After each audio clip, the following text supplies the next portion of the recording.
संभल में हुई हिंसा काबू में आने के बाद भी नहीं थम रहा सियासी बवाल। संभल को लेकर सपा डेलीगेशन पर लगी रोक के बाद एक और नया मामला आ गया सामने। संभल हिंसा के बाद समाजवादी पार्टी के नेता ग्राउंड जीरो पर जाने के लिए कई दिनों से कोशिश कर रहे हैं, लेकिन अभी तक सफलता नहीं मिली।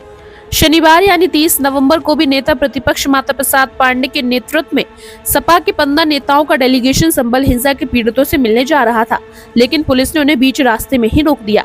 इस पर सपा मुखिया अखिलेश यादव ने सरकार पर सवाल भी उठाए थे।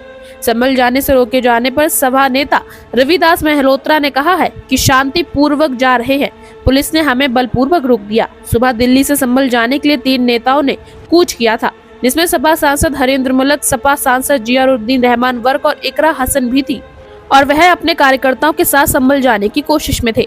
वहीं दूसरी ओर लखनऊ में यूपी विधानसभा के नेता प्रतिपक्ष माता प्रसाद पांडे अपनी साथी नेताओं के साथ संभल में उन परिवार वालों से मिलने जा रहे थे जो या तो घायल हैं या फिर जिनके बच्चों की गोली लगने से मौत हो गई। वहीं सपा सांसद रुचि वीरा भी संभल जाने की कोशिश करती रही, लेकिन सफलता नहीं मिली। सपा सांसद हरेंद्र मलिक और सपा सांसद जियाउर रहमान वर्क को दिल्ली यूपी बॉर्डर पर रोका। वहीं माता प्रसाद पांडे को लखनऊ और सपा सांसद रुचि वीरा को पुलिस वालों ने मुरादाबाद से आगे नहीं बढ़ने दिया।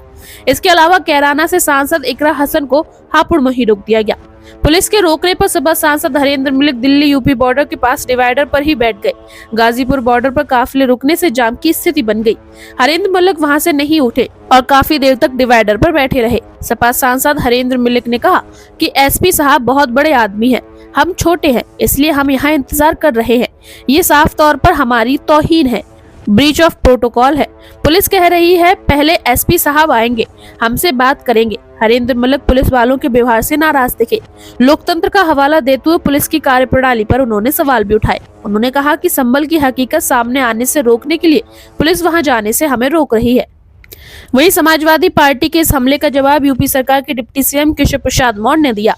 केशव प्रसाद मौर्य ने कहा कि संभल सपा प्रतिनिधिमंडल भेजना नौटंकी है, हमले की न्यायिक जांच हो रही है। अखिलेश यादव पराजय का दर्द नहीं भुला पा रहे हैं। खिसियानी बिल्ली खंबा नोचे, कुंदरकी में उनकी जमी खिसक गई। वहीं डिप्टी सीएम ब्रिजेश पाठक ने कहा है कि अखिलेश यादव को माफी मांगनी चाहिए और उन्होंने संभल में हुए हिंसा के लिए समाजवादी पार्टी नेताओं को ही जिम्मेदार ठहराया है। ब्यूरो रिपोर्ट, राष्ट्रीय त्याग।